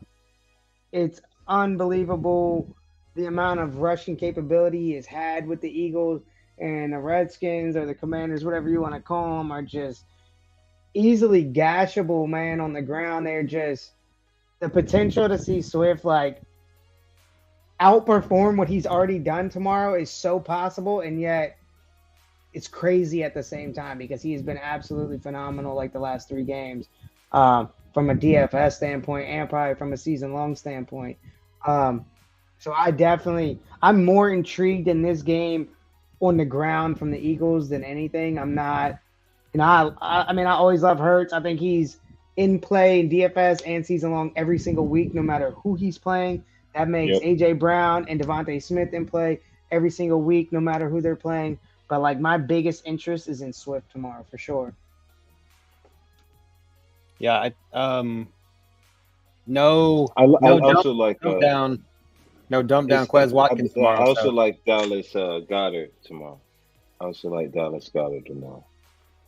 Correct. I mean, it's hard not to like Eagles players, man. Like, yeah, it really is. It really is. But I like Goddard a little bit more. I think he's finally going to kind of get his due. He's kind of been sitting up into the shadows a little bit because everyone else has been getting a lot more touches and eating more. But I just feels like that type of game. It really does, where Hurts finds him maybe once or twice tomorrow in the end zone. So watch out for Goddard as well. Correct. And I can tell you, I mean, he's been on the field. He was on the field 92% of the snaps last week. On the season, he's been on the field 93% of the snaps, and he had a 20% target share last week. So, it's going to pay off eventually. It's going to pay exactly. It's got to pay off. Yeah, the numbers say it's going to pay off. Numbers don't lie, right? I saw a meme the other day, or actually it was today, about David Montgomery and DeAndre Swift, and like Detroit fans were like watching. It was the hole and DeAndre Swift hitting the hole, and they're like, why did we give up DeAndre Swift? And then another Detroit fan was like, because he's made of glass. And I was like, I don't really think so, but I just he's been killing them. Swift would have some of the last couple games. That was what I thought of him coming out of Georgia. Yeah. So when it kind of got, I felt that at times they just didn't feed him the ball enough in Detroit to get him going. He's the type of guy you got to give him more touches for you to really see the totality of how good a player is. He's not that good when you just give him maybe 9 to 12 touches. He's really good when you give him 18 to 22 touches a game. He's a downhill runner. He's a downhill runner. He was used to being ahead in ball games in Georgia, and you could see it in Georgia. He'd kind of look terrible when they were behind. Like when they were behind, of course. And that's what was happening in Detroit is most of the time they were having to play from behind. And now that he's getting to playing ahead and playing downfield football and playing with an offense that suits his run first, catch me out the backfield later type mentality. And every time, I swear, the other night, every time I'd see Kenneth Gainwell come onto the field, I was screaming at the TV because I'm like, get him off of the field. You're going to kill the mojo that DeAndre Swift has. That's the only bad thing about him that I don't like is that he's like an equal share with Gainwell, and I don't like that. But I think it's coming down on them what Cody's saying. Like, more people are saying, stop putting this fucking dude on the field. Like, you're fucking up the momentum. You're messing up the pace. Let this dude eat when he's eating and let it keep being what it is. Yes. Mm-hmm. Stop putting this dude in here and slowing down the juice. You're slowing everything down with Gainwell. Gainwell don't do shit. Yes. You got Swift, and then you're like hoping Swift scores. He gets you all the way down to the 1, and then you see Gainwell in the backfield, and you're like, 100%. And then they get stuffed. And you're like, why is he in? He shouldn't even be in, dude. Like, what?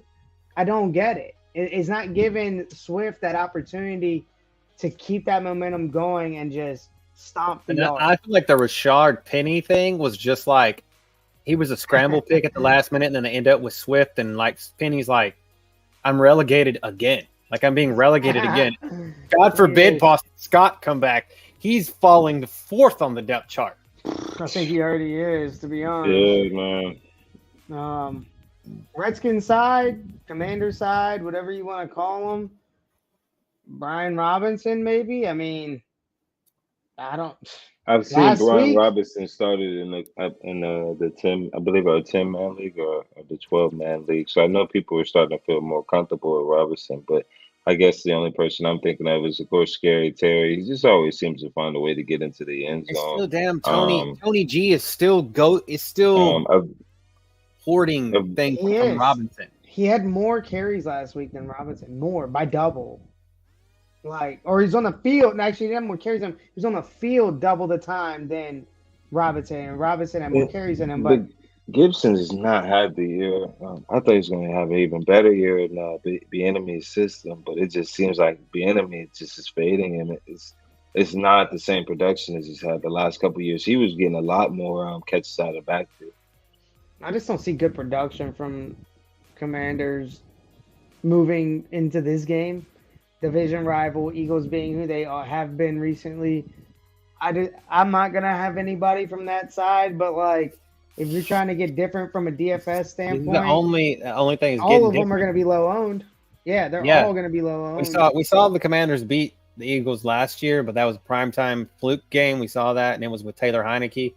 But Sam Howell, I think Sam Howell gets stuffed tomorrow.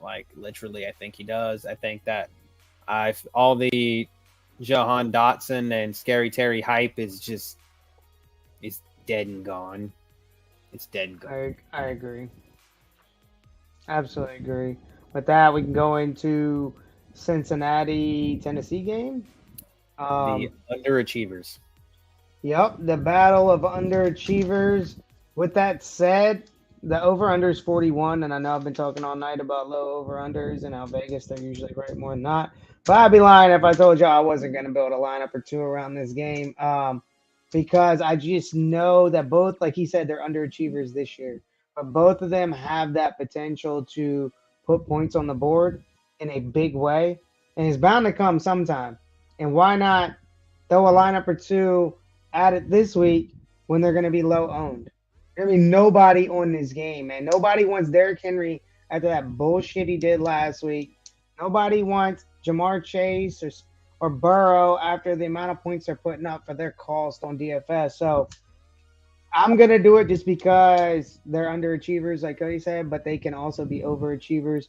And one of these days, it's going to be that game, and I'm going to be on it. So when I hit this game, I think I'm going to have Derrick Henry from the Titans. You can probably get him at super low ownership like you could last week. And he shit the bed even though he was super low owned. I think I messed me and Cody up with that one. Yeah, he's at 6% ownership. You can probably look at, Traylon Burks maybe as well. He's out. He's out. Burks is out. DeAndre Hopkins, 5% owned. Nick Westbrook-Akine is probably your Traylon Burks fill-in for tomorrow. There you go. And then, Cincinnati side, obviously Jamar Chase, T. Higgins, Tyler Boyd. You can get a piece of all that and just why not, right? Why not that you turn on Red Zone and it's them having a field day and you're like, dude, I didn't get any part of this because they've been playing like shit and you're just mad. But I'm gonna be here like, hey man, I got a couple lineups in there. Let's see if they hit. I mean, that's my take on it, but that's actually not a smart play from me if we're going off of everything we're teaching. This game is, projected to be low scoring. Both teams have been low scoring. It's more likely than not that it remains low scoring, but I'm punting that game and a couple lineups. I'm really hoping for Derrick Henry to get back going. I think this, as you were saying, could be that potential game. If people are definitely fading him as well. I just can't see how he's just going to go this whole season without having that sort of breakout, 175 yards and 2 touchdown game. And this could potentially be a perfect matchup for that against the Bengals defense that hasn't been sort of as productive or stopping the run as they were sort of previously. So I could potentially see that sort of circled. Also, just like you were saying, DeAndre Hopkins here. But then even this seems like one of those Tyler Boyd style games. Could be. Yeah, I've seen that. We've seen that before. About it, and then boom, Tyler Boyd for 2 touchdowns off of like 4 receptions. And so that's the sort of sneaky play that I was looking at in this game was Tyler Boyd. Because he hasn't done a ton, and there's always that one game each year where he'll have those 2 touchdowns, and if you have him in your lineup, that could be the difference. Higgins and Boyd are so low owned. 5% and 3%. Just 4,100 for Boyd tomorrow. Yeah. And 68 for Higgins, it's a lot, but slowed down either. I mean, bro, that's what I'm saying. It's gotta happen. It's gotta happen. There's no way they're not gonna continue to be productive. It's just too many. Burrow's cheaper than Justin Fields, Anthony Richardson, and Kirk Cousins tomorrow. So Burrow is 6,500. And I mean, Tennessee's rank against the quarterback is the 23rd. Burrow's at the bottom of the list on ownership too. Like, you can't ask for these numbers, man. Like, you wanted this last year, you would have never got it, and now you're getting it. It's like you gotta take a stand somewhere. And like I said, it's probably not a good play, but in this instance, you're playing value. It's house money here. Yeah, you're playing the value of the dollar and the value of the ownership. Because Burrow's low owned, gotcha. Higgins is low owned, Boyd is low owned. Especially if you're in those free ones. If you're in the free contest, the free million people in them. Million pool, and you're not and it's not costing you anything. You better throw a Joe Burrow or a Bengals faceted lineup in there, right? So like, yes, get into all the free ones you can and play these puntable games in those, because because nobody else is going to do that. Like, literally, no, unless they're like a pro or something like that, and they're just doing the exact same thing that we're telling you to do. But regular Joe Schmoes off the street that see free games, they think they know football. They're going to play people that are super chalky. They're going to play a super chalky lineup in a free game. Get these puntable guys, these puntable games like we're talking about, into those free contests, because what have you got to lose? All you have everything to gain and absolutely zero to lose. You put these punt games into these free ones, and that's what always ends up winning. Can't ask for that ownership, man. That's so much good value per dollar right there, too. Next game, Raiders, Chargers. I loved this game until you told me Jimmy G was out. I'm not going to lie. And now it's like I just love the Chargers.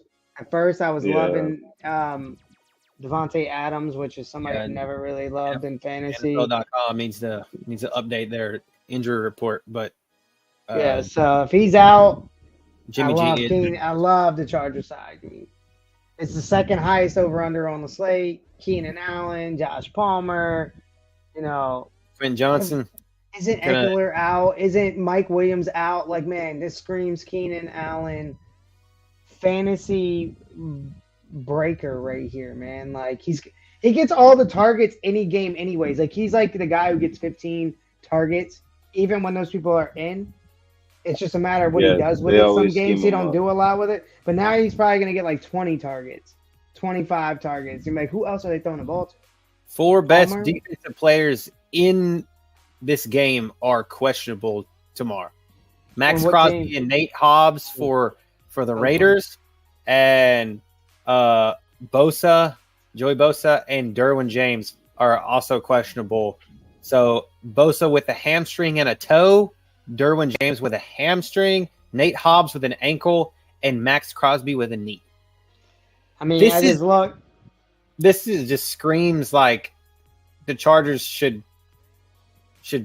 win this, because and they might.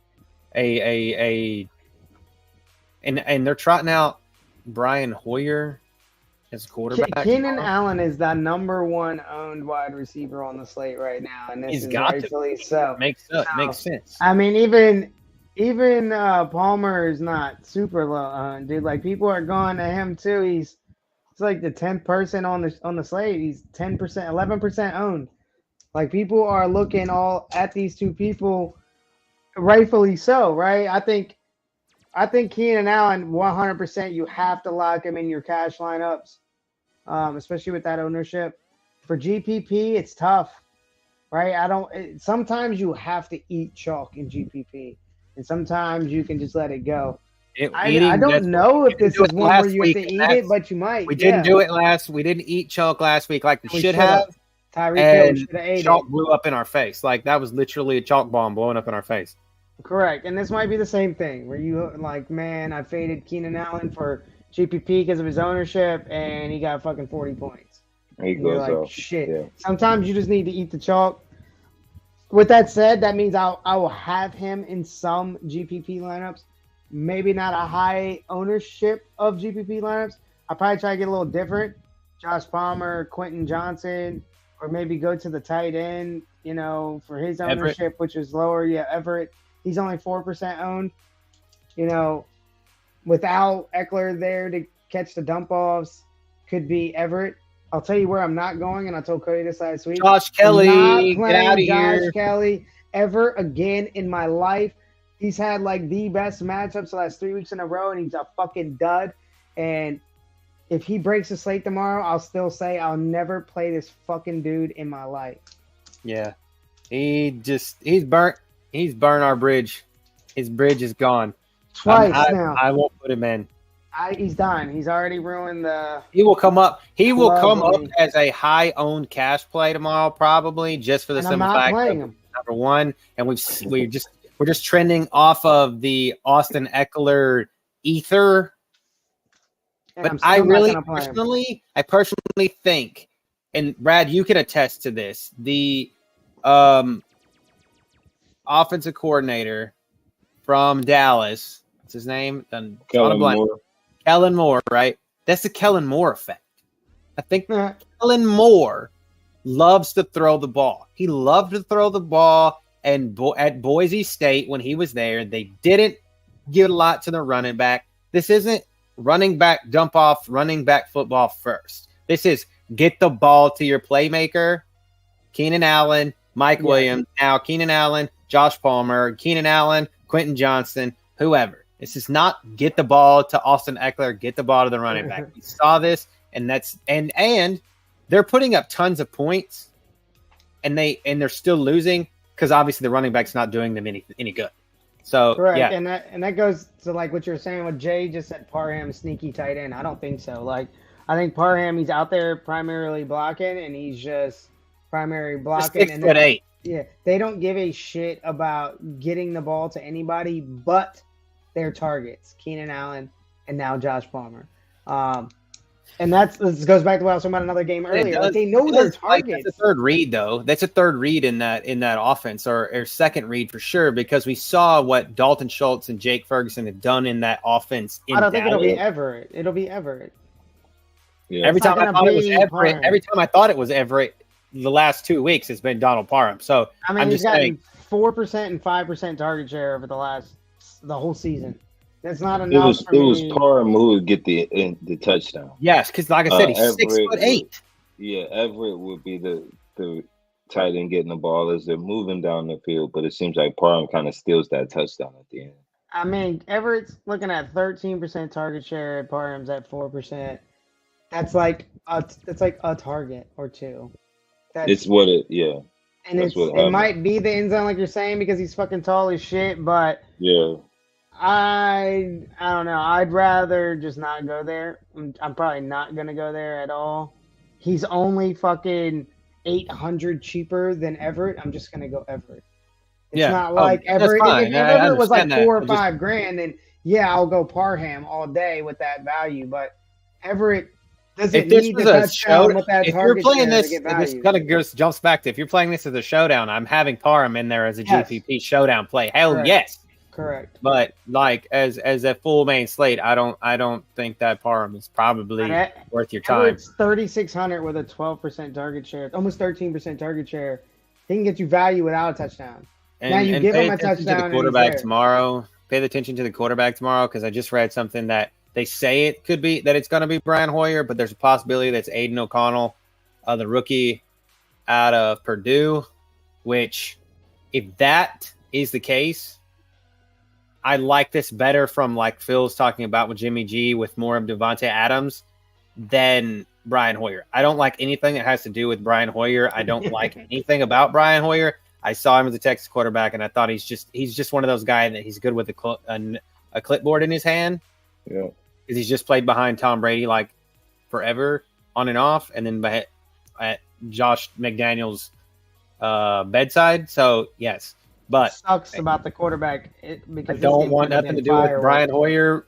But if it's Aiden O'Connell, man, that dude loved to rip the ball. I saw him do it in preseason. So that could, if you're trying to get different or something, and you see that he's playing tomorrow, your Devontae Adams could be a double-digit target guy. To be honest, based on what you're saying, he should be the quarterback, and if he is, then I go back to liking Devontae Adams and Jacoby Myers. Because like this game, man, it's so much. I think it's double-digit targets. Even if Brian Hoyer's there, they're going to play from behind. They're gonna get those targets, right? They're going to have to throw the ball, right, Brad? I mean, that's the only way you're gonna keep up with them. It's the only way. And so, but I just don't like Brian Hoyer because I don't like him. All right, let's move into an even more dog shit. Dallas Patriots, maybe? You got any take? I don't want anybody from this game, I don't think. I mean, you have that revenge narrative that Brad was talking about. In the dick, dog. Like, you got the revenge narrative. You got Zeke against his Cowboys. But, like, telling everybody the defensive schemes.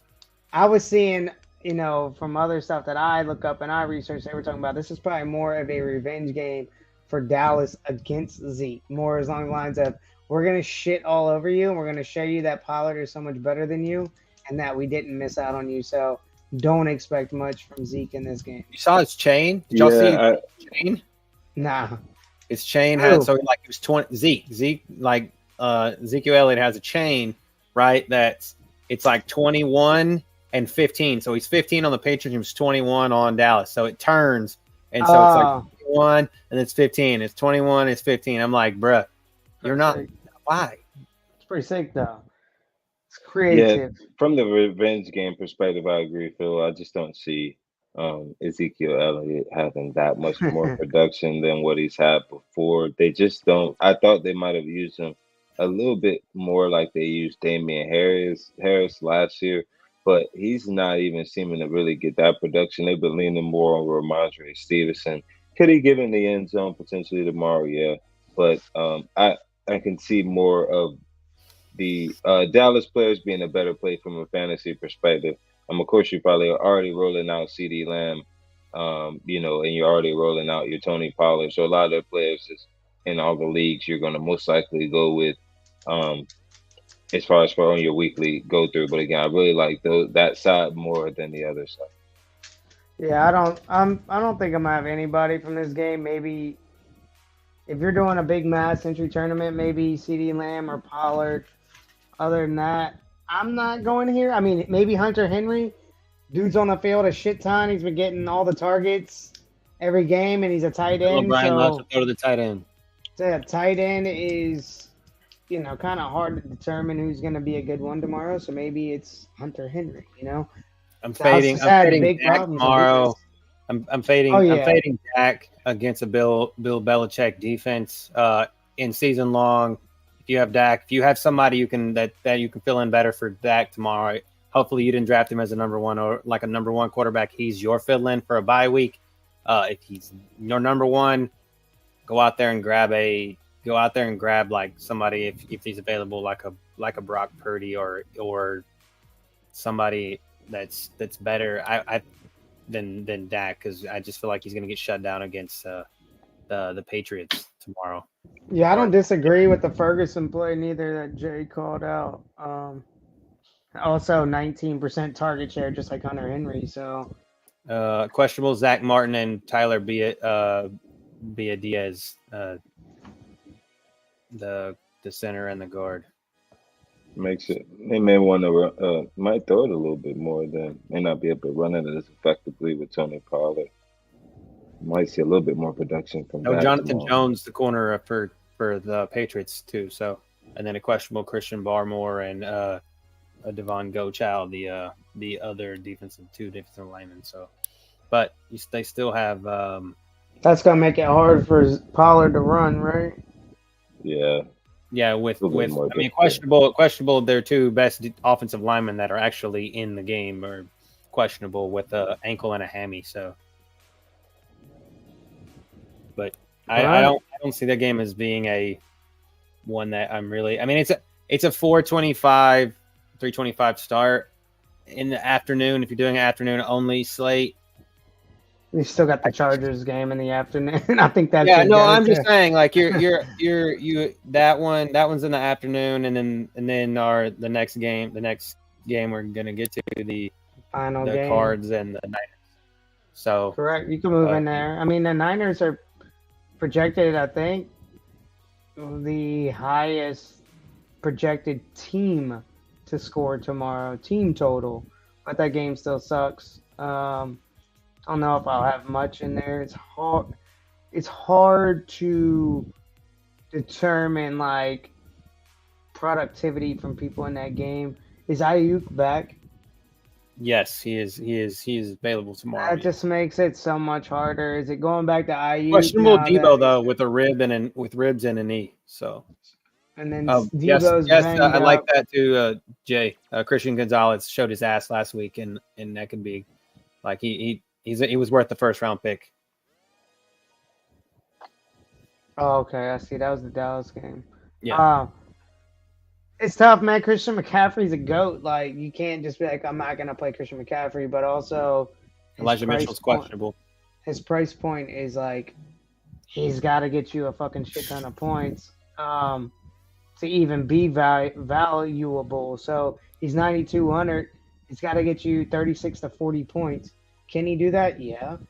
I mean, how likely is he to do that? That's debatable. It's a lot of points. It is a lot of points. He's got to get you like 2 touchdowns and 130-something rushing and maybe 30 or 40 receiving with 3 receptions. Like, he's got to have a monster game. He's not averaging enough. He's not even averaging enough to cover himself. He's averaging about 28 points a game, 20. Season long, you play him all day long. Oh, yes. It's still good, but it's just. I mean, and then it's Arizona, right? And they just look really good against the Cowboys, but I mean, the Cowboys suck, so do with that what you will. They looked really good on offense, I should say. They could get out in front early. They look good on offense. Yes. So if they look good on offense and they're scoring, then I think that makes us get that window for CMC to hit a 40-point game. But without Arizona making the game competitive, I don't see where CMC gets 40, especially with Ayuk and Samuel getting a lot of production as well, and that's what makes it difficult. Afternoon only slate, absolutely. Even for GPP, have portions of that game and the Chargers game, but like on the main slate, the main slate, I don't know if I get to anybody from that game. I don't know how well Ayuk is feeling. Like, is he 100%? Debo's banged up. You got CMC that's going to be obviously getting his. So value-wise, can we get to it? Practiced all week. He almost played in last week's game had it not been on Thursday night. So Debo being ribs and a knee, so he's iffy. So he's very iffy is what they're saying with Debo, but that's literally going to be the Christian McCaffrey show. Maybe he gets us 40, dude, because maybe like you're saying, like they're all banged up and they just feed it to him. Jay's over here saying Arizona's been outscoring their opponents, so maybe that's sneaky potential to where CMC can get you those points and you just feel comfortable having a $9,200 player in your fucking DraftKings lineup. To me, that just always scares me. I don't think I've ever seen, I mean, I don't know, I could be wrong, but I don't think I've ever seen a $9,000 player in the optimal win the millie. I think it's always been like a balanced ass lineup, like a 7K running back, a 5K running back, a 7K wide receiver, and then 2 6K wide receivers, and then like a 5K tight end and a 3K defense. Like, it's all balanced. Nobody's 10K like Justin Jefferson, but I could be wrong. I just don't think I've ever seen that. It's tough to say that you can build a lineup that is balanced when you have a $9,200 player on your team. Somebody's going to get the punt somewhere. You need like one of those, maybe those lineups where you have double tight end and one of the tight ends is like a $2,000 tight end. And it's like McCaffrey was in week 1 was 8,700. He had 22 attempts for 152 yards, a TD, 3 receptions for 17 yards on 5 targets. So that's 152 yards. You need 200 plus. I mean, what Jay just said is he's only gotten 30 DK points 3 times or more. It's hard. It is. So I mean, that's a lot of production that's required to get to that point. And what it does to your lineup is atrocious too, because if he gets you 40, he's done what he's supposed to. But now your fucking $2,000 player has got to get you 10, and it's like it's just as hard, and it's rarer because he's a fucking $2,000 player. Yeah. It's not so hard for a 10K player to get you 40 points because they're fucking 10K for a reason. They're great. Yeah. It's hard for a 2K player to get you 10 points because they're most likely a bench warmer with the price of 2,000 on DraftKings. They need to come in, catch 2, and one of them be a touchdown in order for it to be valuable. 9,200 on the afternoon slate too, so that's atrocious. That's atrocious. Crazy. 9,200 on both turbo and afternoon only. Yeah, in the afternoon only, man. Maybe you have them in a couple, but I think you just have to like go somewhere else for running back. You can't afford $9,200 for a running back, dude. You just can't. To get a worthy quarterback and a good full-fledged wide receiver, that's tough. You're going to be down there with a guy like Donald Parham as your freaking tight end, and you're going to be bottom feeding with defenses. You're going to be bottom feeding with defenses, which I mean, I come back to a game that we talked about, and this is something that I thought about because I didn't say anything about it at the time. If you're bottom feeding with defenses tomorrow, but I feel like it's probably going to be because they're going to be high owned. Now that I think about it, is Houston against Pittsburgh. Pittsburgh's not putting up points. Houston's defense is looking better than Pittsburgh's offense, which is 2,900. But you're going to be bottom feeding with teams like that, right? Or you're going to be bottom feeding with you're going to hope on a Bears or hope that the Bills can contain Miami to sub 70 points, right? So that's if you're trotting out somebody and it's going to be high, you're going to get into defenses that are high owned because they're cheap. Defense is hard tomorrow. You need some You definitely need some salary to pay up for defense tomorrow. You're not gonna be able to do that with a $9,200 CMC either. So I think tomorrow is the week where you need it more than ever, a more balanced price per person on your team than like paying up for somebody, regardless of ownership. The Panthers defense doesn't look terrible tomorrow, but they're hurting. I mean, they're not really getting value. I think I'd go to Saints or Bucks for defense tomorrow. Most likely Saints. Against Baker Mayfield, where we've totally made the Baker Mayfield clock where he starts that playing like shit mode. Yeah, I think I lock the Saints in, to be honest. Like tomorrow's tough. I mean, you could go the Steelers defense. You could go Houston's defense. No Carr. He is questionable. Yeah, I know Carr is not playing. I mean, Winston's in, which kind of hurts. If he throws fucking interceptions for a touchdown, then that makes the defense go down, which is scary. That's how they scored last year. Remember, he was giving touchdowns to the Bucks. Yep. So I don't know. I still have faith in the Saints defense by themselves. And then if the Bengals-Tennessee game doesn't go crazy, the Bengals are a, defense down here that you could grab with some low ownership. It's tough, though. It's not easy it's not easy to deal with going into looking at defenses tomorrow. Might just have to go with what you can afford and just hope it works out. Now, Carr is out. No, actually, I'm reading this as of 30 minutes ago. It's their plans to wait to make a decision, but it's optimistic at this point. Sounds like they want to see him throw in the pregame. So,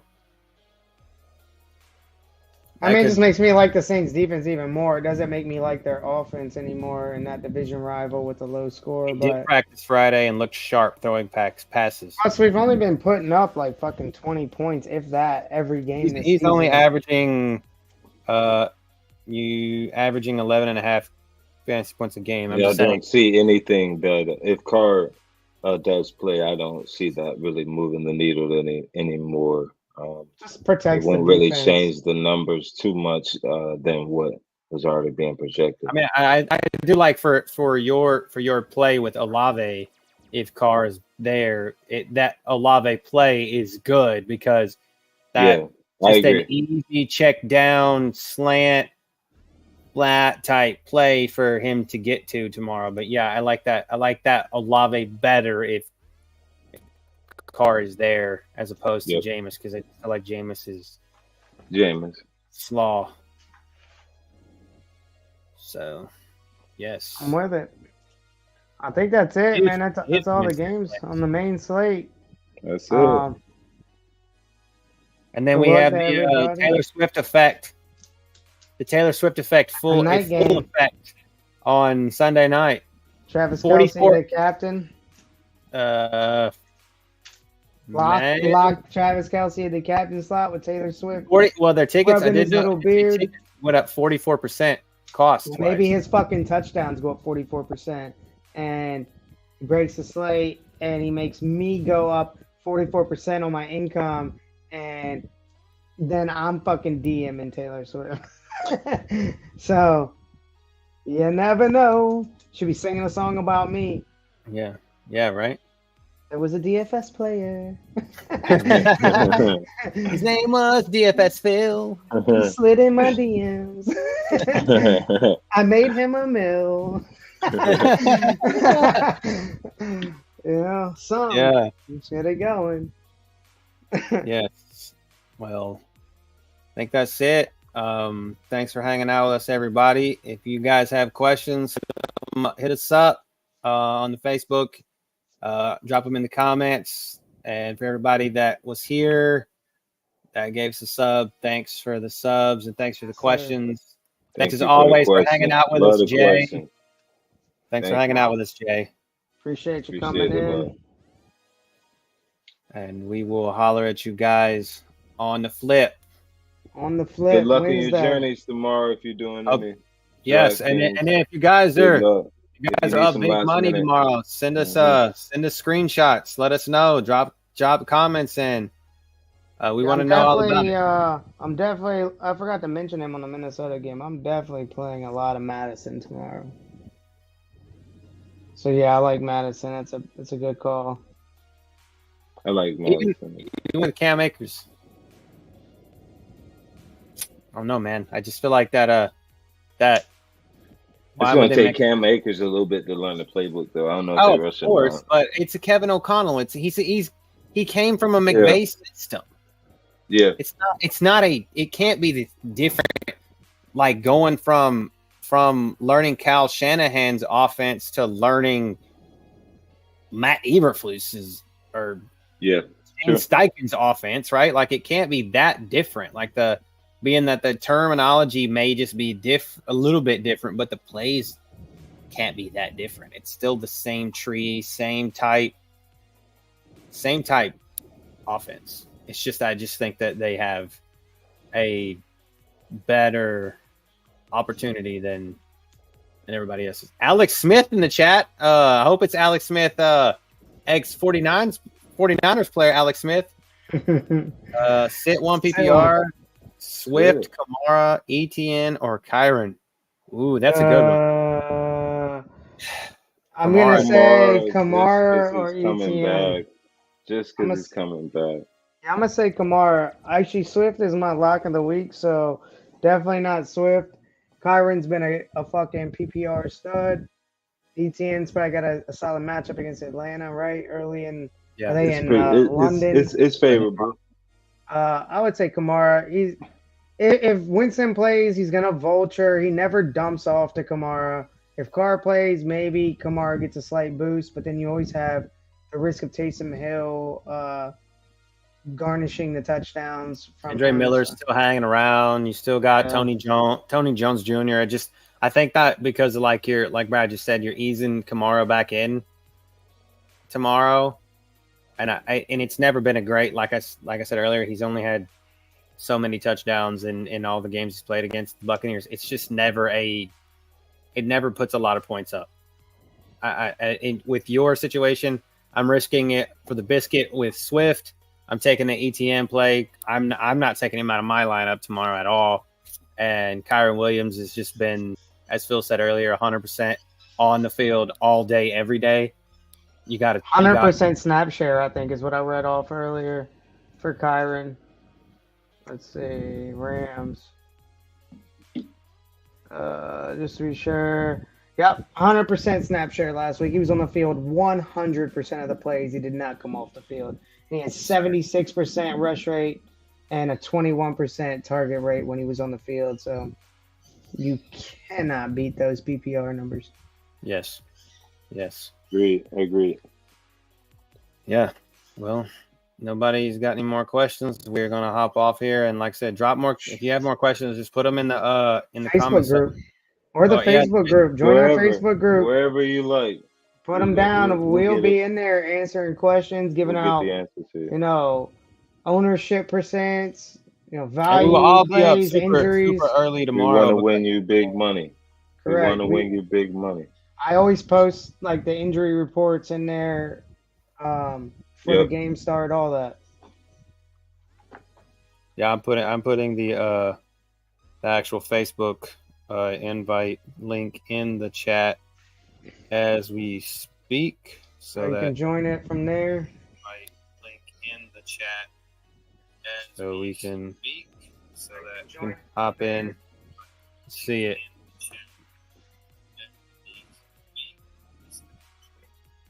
So, but you guys got more questions, just let us know, and we will see you guys on Wednesday night for Thursday night and the recap. Let's go. Peace. All right, everybody. Peace.